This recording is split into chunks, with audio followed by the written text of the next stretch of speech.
So here we go. Presenting tonight, Crooked Lake, where have we been and where are we going? The presenters are myself, and Tom Caput is working with me to do some Zoom management. I mentioned Colleen Zawatsky, she's also helping with that. Gary Kettle is going to give us Crooked Lake history. And Beth Grella is going to talk about initiatives and accomplishments through the Homeowners Association. And I'm sorry that people are coming in late. Seth Aldrich is going to then go on and present data, some of that from our Citizen Statewide Lake Assessment Program and how they were able to use data to answer some questions regarding their lake. So this shows the two basins of which Gary Kettle is going to go into more information on in his presentation. But I do want to show you where we are, because location is everything when you're a watershed. So we're up here at the headwaters of the Chesapeake Bay, which seems incredible. I lived down in Williamsburg for many, many years, and I was in the Tidewater region, and it was obvious I was in the Chesapeake Bay watershed. Not so obvious up here where we are at the headwaters. So this is the Chesapeake Bay region watershed, but we're way up in the corner. This is Crooked Lake, Tully Lake, Song Lake, which I live on, and Little York Lake down here. We're connected through the west branch of the Tiafneoga River, and this is the upper Tiafneoga River Basin, which goes down into the Susquehanna River Basin to the Chesapeake Bay. So it makes sense, the way that our watersheds are somewhat connected, that we work together. We're little lakes, we're not very big, and we live in a state with a lot of very big lakes, very important lakes, including the Finger Lakes and Great Lakes. So we got together in 2009, and these four lakes decided to start a 501c3 not-for-profit with the idea of working together for outreach and education purposes, collaboration, and support. Now we have a lot of shared concerns, but we're also individual lakes, and this sharing session is a way to sort of give us each an opportunity to present our lake personalities, if you will. But we do have shared concerns, and it includes aquatic invasive species, and of course, climate change. We are getting more intense storms, and our waters are warming. We see it in real time, and we also have the data to show that. We have various overabundant plant growth, and some have algae. And the storm runoff from development and agriculture, this was actually addressed nicely in February by Tully Lake when they presented some of the information about shorescaping that they're doing, and that kind of dovetails with some best management practices. We have, I think tonight, we're going to be addressing a little bit the keyholing issue that might be a problem on some lakes or in some regions, and what we've done locally. And of course, water quality issues. Seth Aldrich is going to talk more about water quality issues on Crooked Lake tonight. The last one hasn't been a problem very much in recent years, but we have had to address some undesirable infrastructure in the past. So with that, I'm going to pass it over to Gary Kettle. Thank you. This story covers how a fortunate series of time and place events led from the last ice age to our community of comfortable homes on the shores of Crooked Lake. Next slide.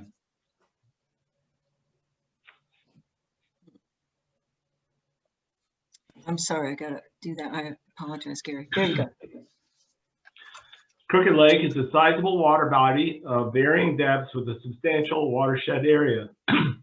One place is quite deep, which is consistent with lakes formed by retreating glaciers. Next slide. Crooked Lake and its sister lakes were formed 11,000 years ago at the end of the Wisconsin glaciation period. Massive soil deposits, moraines, were pushed southward underneath the leading edge of the glacier. These deposits begin at the southern end of the Tully Valley. Our lakes are considered kettle hole lakes by the geologists and were formed by huge blocks of ice, cirques, left behind as the last of the great glaciers retreated to the north. These blocks of ice settled into the soft soils and melted, filling the resulting craters, sonders, with water. Crooked Lake waters are now replenished by rain, snow melt, seasonal surface streams, and subsurface springs.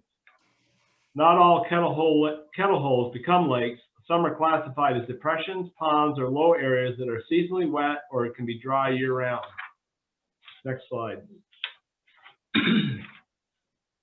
Because kettle hole lakes were formed where the giant blocks of ice happened to be stranded, they are often not located in low areas. Crooked Lake, like the others, is perched on high ground called the Valley Heads Moraine. Crooked Lake is the highest and straddles the watershed divide between the St. Lawrence and Susquehanna River basins.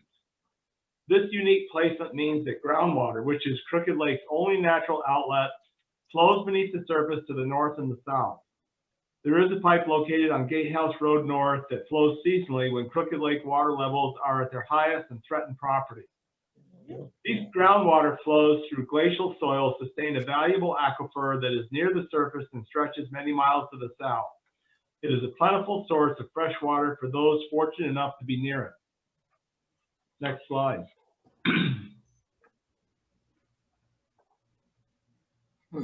Next slide. Yeah, I'm trying here. Hold on. Okay, There we go. I'm sorry, Gary. no problem. The Iroquois Confederacy was established around 1450, possibly during the time of a solar eclipse, to ensure peace between the member nations. It evolved over several hundred years to eventually include the Mohawk, Onondaga, Oneida, Cayuga, Seneca, and finally the Tuscarora Nation. The Iroquois, or Haudenosaunee, people of the Longhouse, homeland covered much of upstate New York and some of northern Pennsylvania. The clan mothers, women of the Confederation, played a pivotal role in all aspects of their culture, something that Europeans at that time could not fathom. Onondaga Nation's territory was in and around present-day Onondaga County.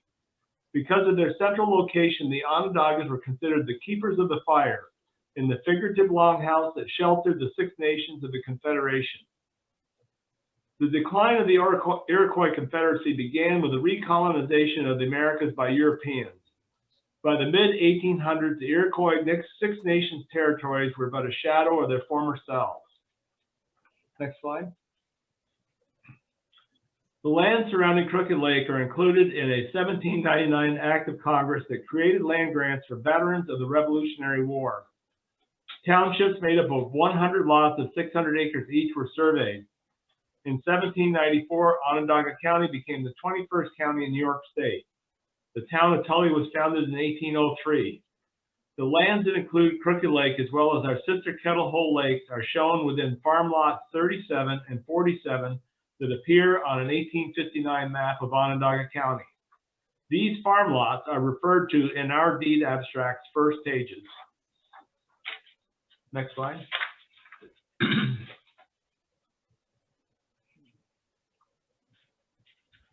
Beginning in 1891 and lasting through 1932, the Solvay Process Company acquired the land surrounding Crooked Lake.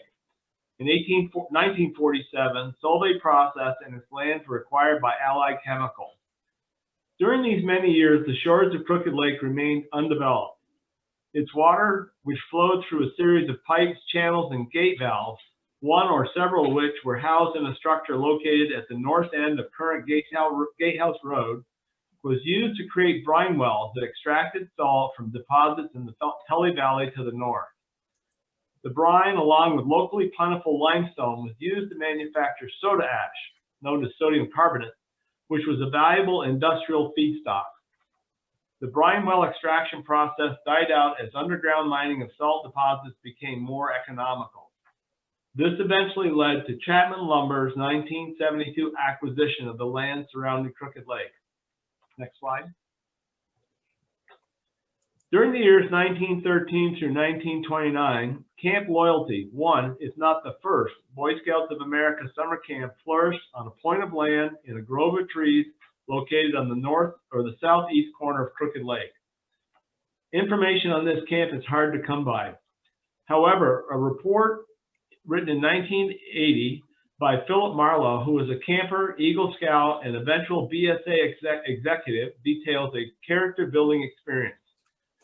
Campers took the train to Tully and hiked to and from the camp. It was supported with funds, volunteer labor, materials management, supplies, and leadership from religious groups, businesses, social clubs, and prominent citizens. World War I surplus was also put to productive use. A memorable quote from Marlowe's lengthy account of his 8 years as a camper reads, "We sang, we played, we ate, we studied, we thrived. Who could ask for more? We had morning details, kitchen, campus, perch, garden, wood, ice, garbage, etc." Next slide. Over several years, Chapman explored a number of possible development paths, such as a golf course and multifamily homes, while consulting with the local community and professional planners. Proximity to Song Mountain also figured in their deliberations. Chapman settled on the least intensive plan that resulted in the single-family homes that currently surround Crooked Lake. This approach was consistent with the town's development philosophy as well as marketability at the time. Chapman's subsequent development of Crooked Lake and French's Bay helped put Tully on the map as a desirable place to live and contribute significantly to the town's tax base. Next slide. Chapman approached development of Crooked Lake in an orderly manner by breaking the task up into sections, each of which went through a regulatory process with the town and county. As lots were sold, each deed included covenants designed to ensure that Chapman's development vision of quality homes was realized during their build-out and subsequent occupancy. The covenants attached to each deed lot included protections of Crooked Lake's pristine state, as well as requirements for county-approved sanitation plans and prohibiting any form of gas-driven watercraft. The gas-powered restriction is honored to this date, even though many of those covenants have expired. This is a major contributor to the peaceful enjoyment of Crooked Lake by all who are fortunate enough to live on its shores. Unlike the other sections, most lots in Section C did not have actual lake frontage, so 21 were granted deeded access to Crooked Lake by means of a right-of-way across the other 2 lots. That right-of-way starts at the end of Crooked Lake Road and leads to the lake. It is deeded private property and not a public access. 4 large lots were also created on Lake Road. 2 deeded islands and a deeded wetland completed the development of the land surrounding Crooked Lake.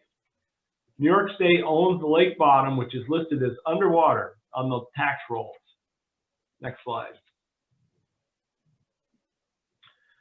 Next up, we have Brett Gella and Seth Aldrich, who will talk about our Crooked Lake Homeowners Association's activities.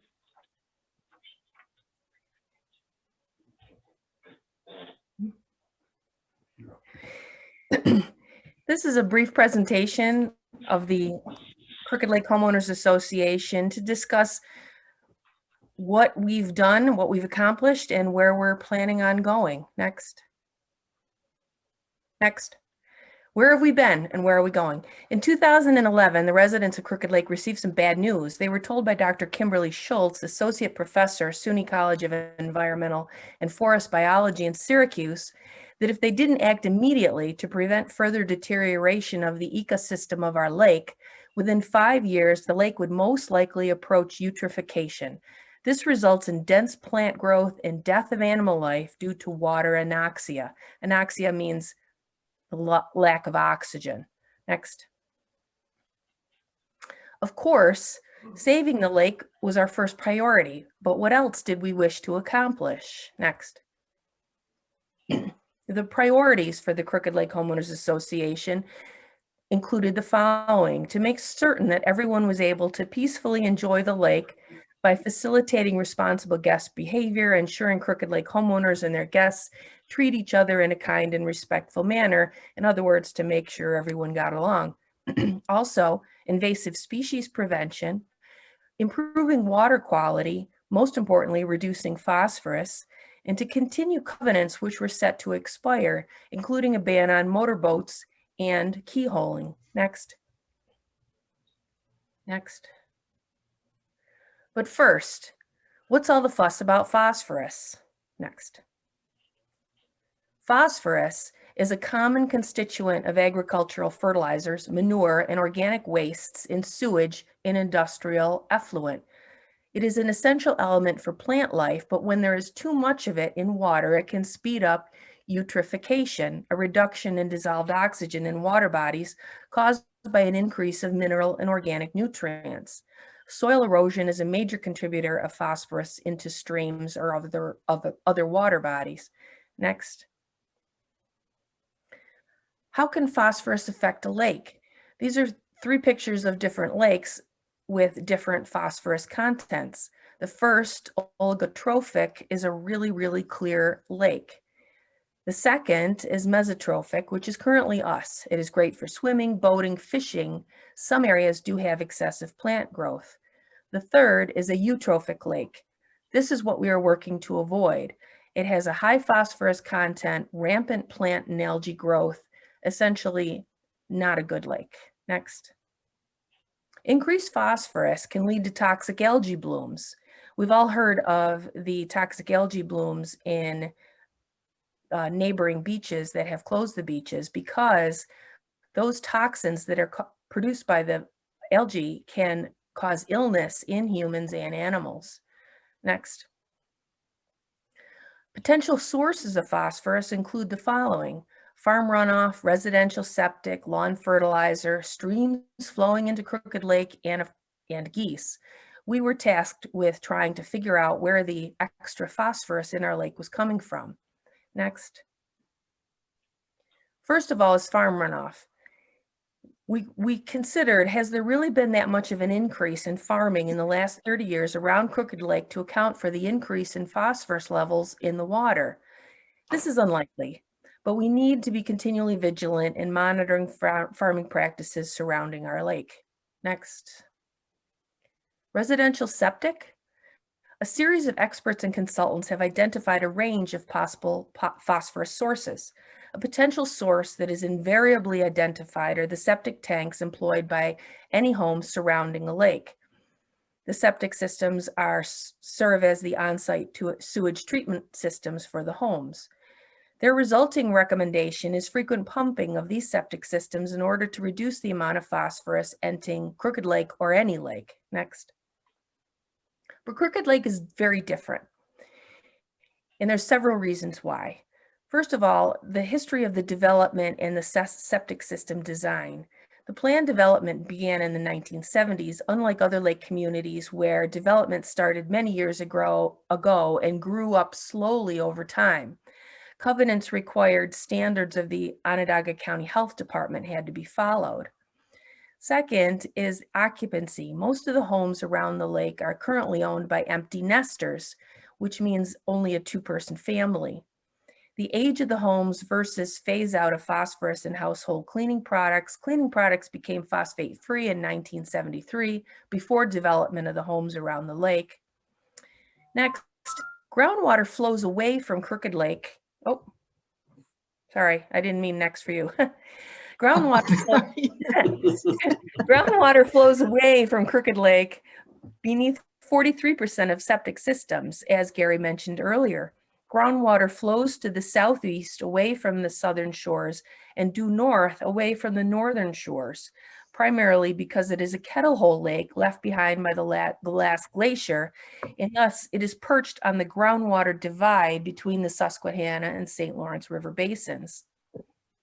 Also, documented iron, aluminum, and manganese concentrations of soil surrounding the lake and their literature supported attenuation of leachate phosphorus. Next. To further study this, in May of 2020, the Crooked Lake Homeowners Association undertook a project to determine the amount of these metals in soils adjacent to Crooked Lake. Soil samples were taken from Long Road, Lake Road, and Peninsula Road and forwarded to Alpha Analytical in Westboro, Massachusetts.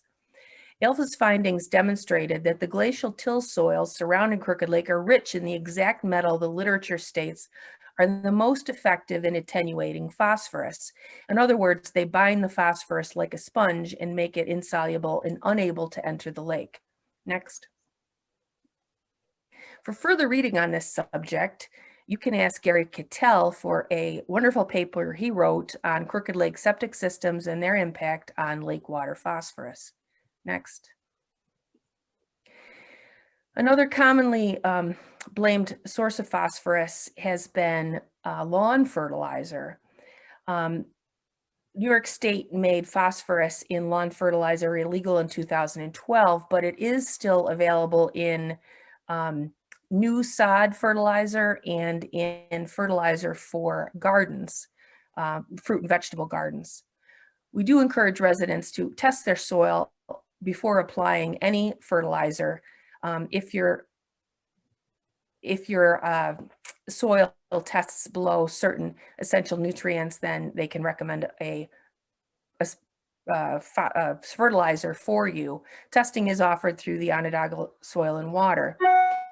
If you have questions about what you're putting on your lawn and garden, there are 3 numbers on the fertilizer label. The second number in the series of 3 is the phosphorus level. Next.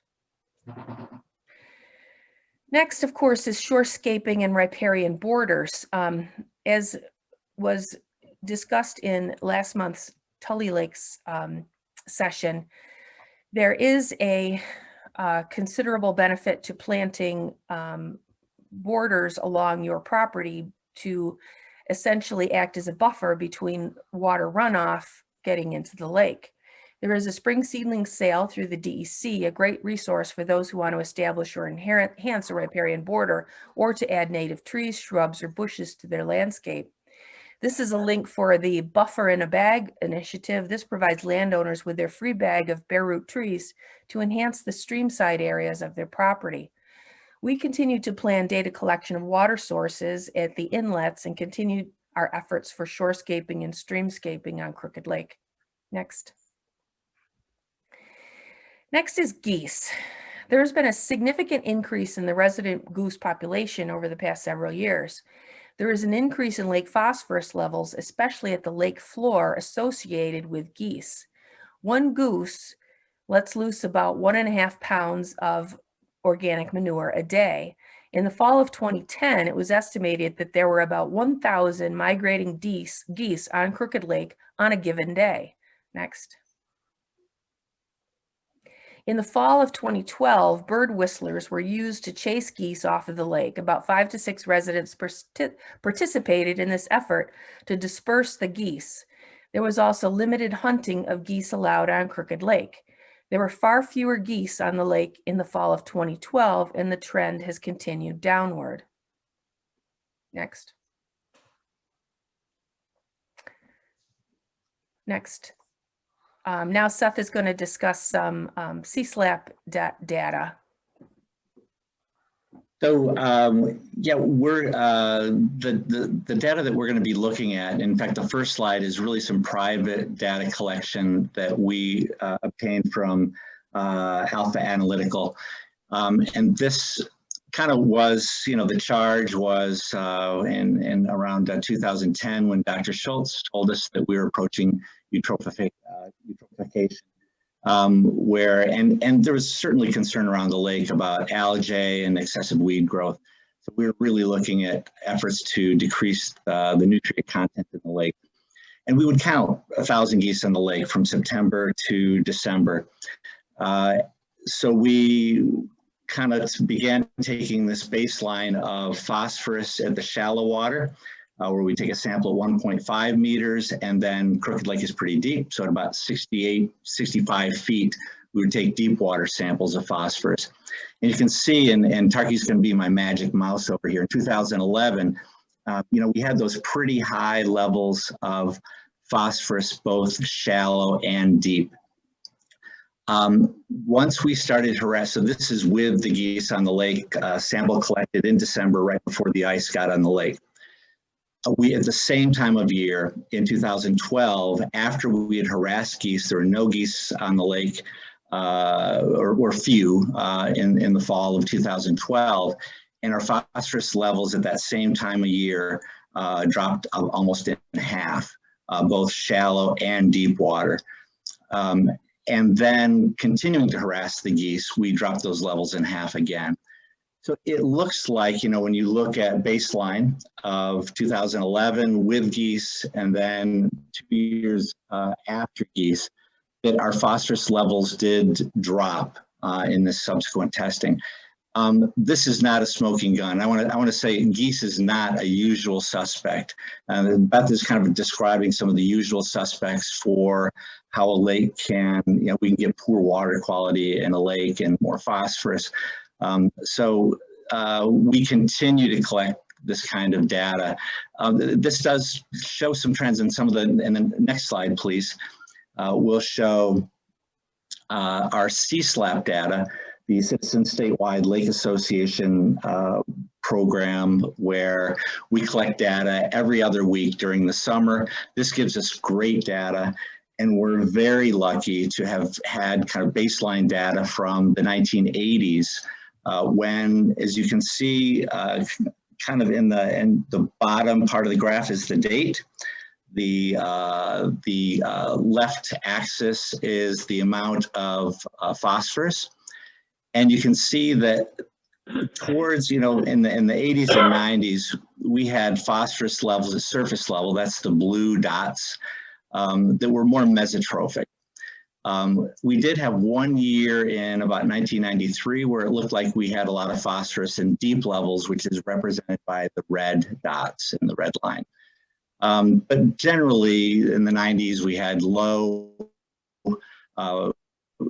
more eutrophic phosphorus at the deep levels. That's a real concern. We have very little oxygen on our lake floor, which is a concern. Kind of according with the data that Kim was looking at is if you look at 2010, we saw increases in both surface and deep water phosphorus. We started harassing the geese around 2011, and we have seen this trend of bottom and surface water phosphorus going down according to our CSLAP data. Again, this is not slam dunk stuff, but for an unusual suspect of phosphorus loading, this seems to, where you can see the eutrophic, that kind of the picture of the eutrophic lake, mesotrophic lake, and oligotrophic lake. We were kind of very clear in the 80s, and we're hoping to that's happening now. Next slide, please. So what this is showing is the clarity of the lake. And so all this data is really intertwined. We're going to be looking at phosphorus or nutrient loading. That affects clarity. The nutrients also affect plant growth. It's kind of reflected by chlorophyll levels. So we're going to look at that. But this is where the clarity back in, you can see at the sort of the top axis there, the 1985, 1990, 1995, when you sink a Secchi disc into the water, we were getting 5, 6, 7 meters of clarity. The lake was very, very clear back then.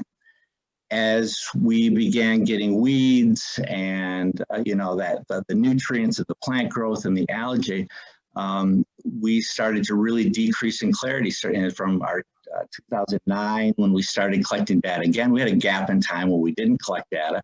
Started collecting it in 2009 again with CSLAP, and we saw a decrease in clarity according to average clarity readings. And we saw that trend to, again, eutrophication.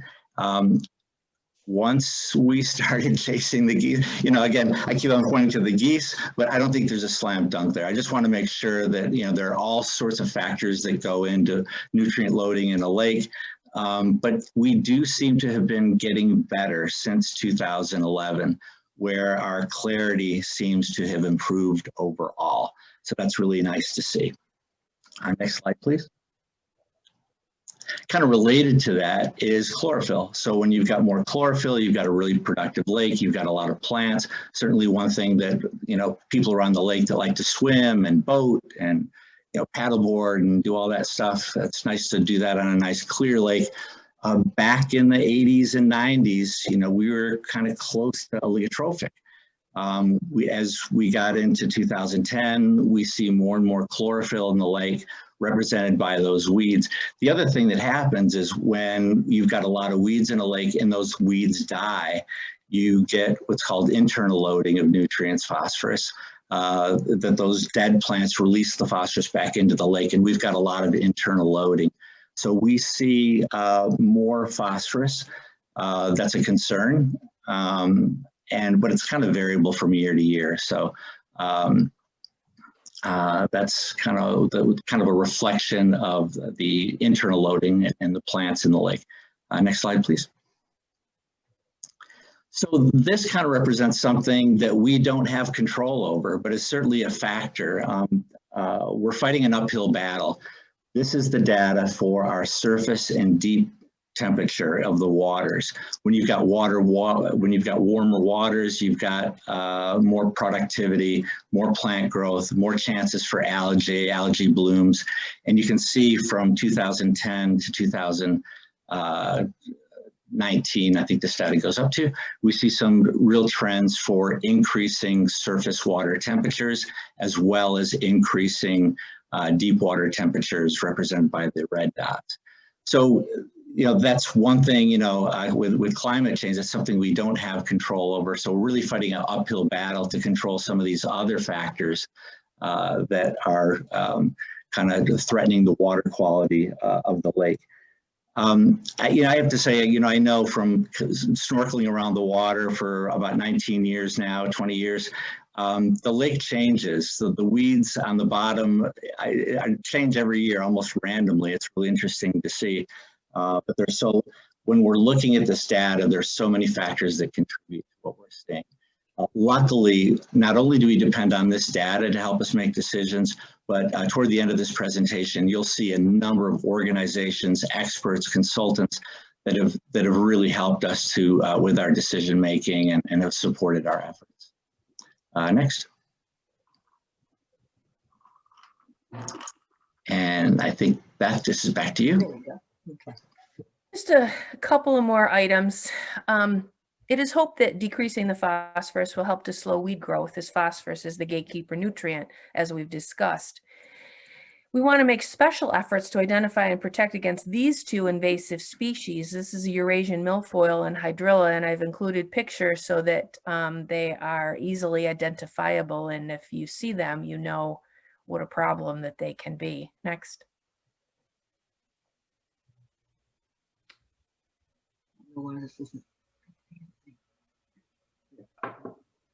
All right, there we go. So our efforts to reduce weed growth have included the following. In the summer of 2011, 4 households on the North Cove used their own funds to hire a weed harvester. This effort met with limited success, as most of the weeds came back the following year. Also, in 2013, 4 households on the North Cove obtained a 3-year DEC permit for 600 grass carp with their own funds, and they stocked 200 fish in the spring of 2013, 14, and 15. We have decided as a group that we will no longer stock grass carp based on a DEC recommendation. However, there is some opinion that the North Channel and North Pond do have fewer weeds. Next. Zebra mussels, or lack thereof. We're very fortunate not to have zebra mussels on Crooked Lake. Zebra mussels are an unfortunate stowaway on personal watercraft. There are multiple reasons why we are fortunate not to have zebra mussels. First of all, we have no motorboats. Mussel larvae can hide on engine cooling systems and on the mud attached to anchors. We do not have a public boat launch, which allows us to effectively monitor the boats that come in and out of the lake. We have established a pass system in 2017 to ensure that lake guests have access granted by a homeowner. This is passes for those homes with deeded access on Crooked Lake Road. And residents are provided every year with information each year regarding proper cleaning of boats.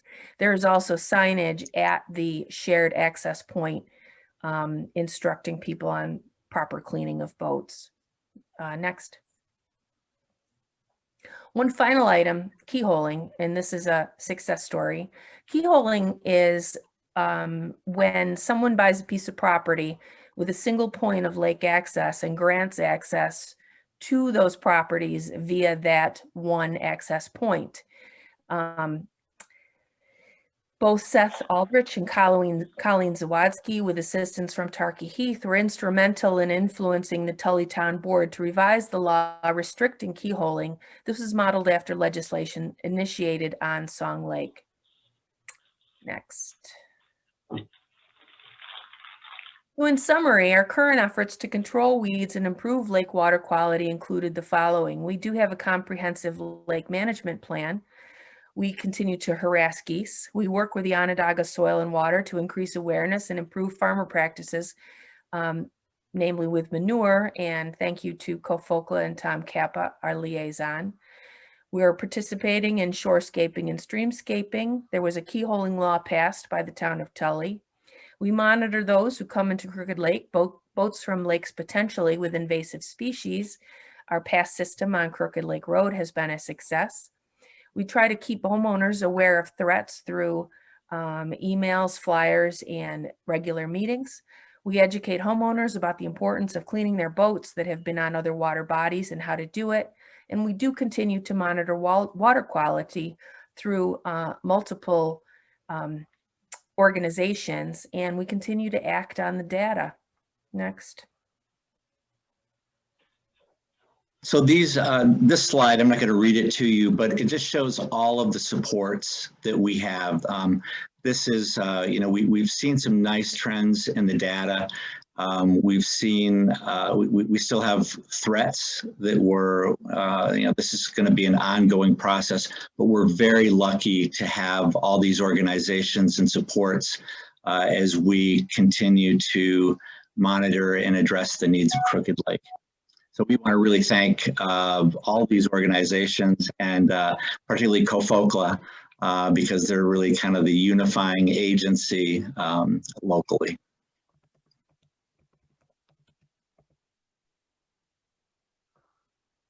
You have a beautiful lake.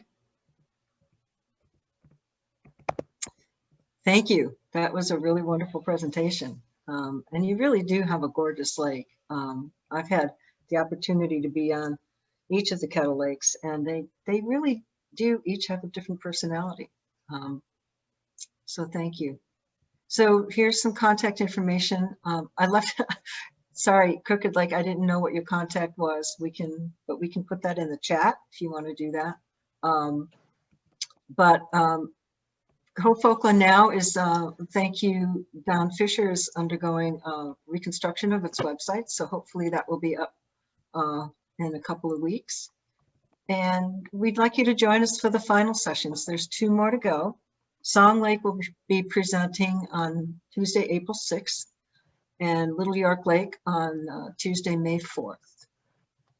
And now Tom is going to help us with the questions. Well, from the chat. We're over our time, but I will continue for the questions. Okay, let me see what I got here. Thank you.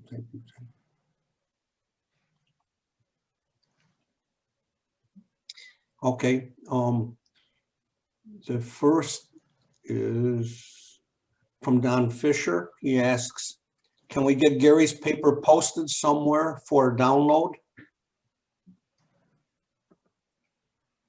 Gary, can we do that? Yeah, I'll send it to whoever can put it in some sort of place where it can be accessed. That'd be great. If you send it to Colleen and myself, just send us both a copy and then we'll both have it. That'd be great. I can do that. Thank you. Okay. Now, of course, we piqued the interest of Colleen. Here's her question. Can you tell me about bird whistlers? How do they work and where do you buy them and how much do they cost? Okay, I've got that one. So it looks like a little starter pistol. There's a little igniter. I'm not gonna let it go because it'll snap. And a little rocket. little baby rocket goes in this thing, and when you shoot it, it goes out, makes an awful lot of noise, and it'll go out about 100 yards. And they're pretty effective at first, but the geese get used to them, or if they happen to be a little bit further away, and if you don't, go out with a kayak or whatever and finish the deal and make them go away, then you're just training the geese that that's another annoyance. The first year Seth was really, really good. I mean, he would kayak all the way across the lake to make sure that they got the message and they were gone.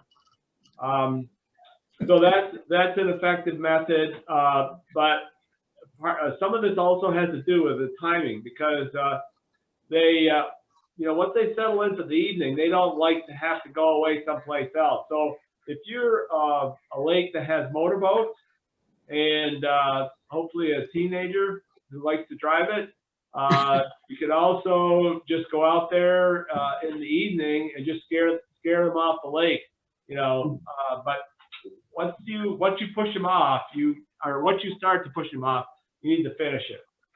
And as far as the hunting goes, there's an early season, and that's just for nuisance geese, and they can be pretty stupid at that time. And you can approach them with a kayak, but the trick is, where do you do that so that you're not near anyone's home or whatever. What that does is that the groups that have grown up there through the whole summer, once the message has been sent to one or two and the others see it, they tend to stay away. Okay. Okay. And I'm sorry, and I'll put the contact information. I'll send that along where you get these from. You have to provide some sort of affidavit that you're like a responsible person and it's for legitimate use, and they'll send you all the components. Thank you. All right, next is a question from Kate Monticelli. Do you see grass carp in the lake? I've heard they can be long-lived. I'll take that in the beginning. Anyone could follow after me. Oh yeah, they're here. And they're very, very large. And if when I fish and I'm in shallow water, they'll move. they're like the surf when they move. I'm telling you, the whole place moves. They're getting larger and larger. They're here, but they're not in huge numbers that have survived. If I see them in a large shallow area behind the island, I'll probably scare up at the very most 3 on a trip. That's the highest number. Usually it's just 1. But the people that are with me in the boat who never saw them before become frightened when they see that wake, I'll tell you. So anyway. So I'd like to just say Song Lake did have, we still have some grass carp. So yes, they live a very long time, decades, in fact, we're learning. But without going into Song Lake issues, this will be addressed in May at the NYSFOLA conference. The New York State Federation of Lake Associations will have presenters then. And one of the presenters will focus on grass carp.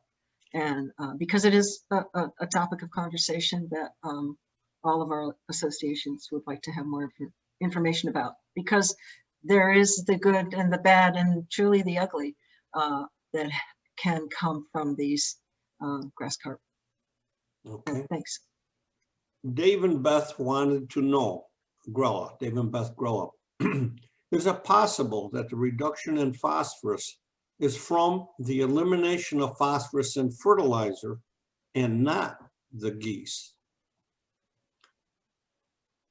I don't know if we know for sure, but the timing, it had been a number of years when the phosphorus eliminated from household products and fertilizer versus the time we started to deal with the geese. And the geese were pretty obvious there in the time frame that Seth talked about, and they would come. I mean, it'd be small numbers during the year, but once the farmers started harvesting and the corn got convenient, they really liked an easy commute. Good place to eat. and then sleep that was close by. So they would congregate on the lake because no one was bothering them. And there were 1,000 or more every night. And we also did another paper on that, on just how much phosphorus that was. And it was actually a pretty substantial inoculation from each year. There is some hope, because the groundwater flows away from the lake, that the phosphorus is in the lower sediment levels would somehow tend to migrate over time away. And we're not sure if we're seeing that. But I mean, the timing seems to match an intervention that happened, you know, in the 10, 11, 12, 13, rather than prior to that. Yeah, but the phosphorus was eliminated in fertilizer in 2012. But that was like lawn fertilizer and that. Right, right. Yeah. So forgive me, it's actually something that just occurred to me doing the presentation tonight. I was just thinking out loud. Well, the other thing that we did when we were going through all the rule outs, this was a series of one-time samples. We took water samples of the tributaries coming down into the lake in the spring. There's one that comes down, the seasonal, by Seth's house. There's the one that comes down by Renata's, that comes down Hollowbeck Road, and the other one that comes down by Song Mountain. So those are the three major, you know, places where phosphorus from agriculture and other lands up high could come. And all three of those, and there'll be a caveat here, were non-detect, or like very, very low parts per million of phosphorus. Now, the one that went by Song Mountain, below Song Mountain, we did see a little bit of a spike there, but that was right at the peak of their season. So, you know, it's possible that it was a contributor, but we're not sure. And one thing to realize is that on 2012, that was lawn fertilizers, but farms and agricultural purposes, the phosphorus was not eliminated because they actually can't grow their plants without phosphorus in the mix. But that's not necessarily us. We're not surrounded that much by farmland, but it's possible. It's possible because of the fact that we're totally spring fed, that the fertilizers will go down through the earth and into the aquifer and show up in the lake. So, and the other piece of that is sometimes it's applied fertilizer for plants, that to grow plants, and sometimes it's really from the agricultural manure, which also has high levels of phosphorus. So it can be a lot of different things, and it's hard to track it. You're right. So if we're really over our time, so I will ask if there's maybe one more question, and then we'll say goodnight. Otherwise, we can say goodnight. No more questions? We hope to see everybody next month. Is it Little York Lake next month, Tarky, I think? No, it's Song Lake. Song Lake. So again, it's April 6th. yeah. And we'll be here again. Same link. So you're welcome to my living room. And I'll make sure I don't have you all get named after my husband. And thank you, everyone. And Crooked Lake, bravo. Yes. Really, really nice. Really great presentation. Great Thank you. presentation. All right. And with that, stay safe, everyone, and we'll see you in a month. Thank you. All right. Okay. Thanks, everybody. Good night. Bye. Good night.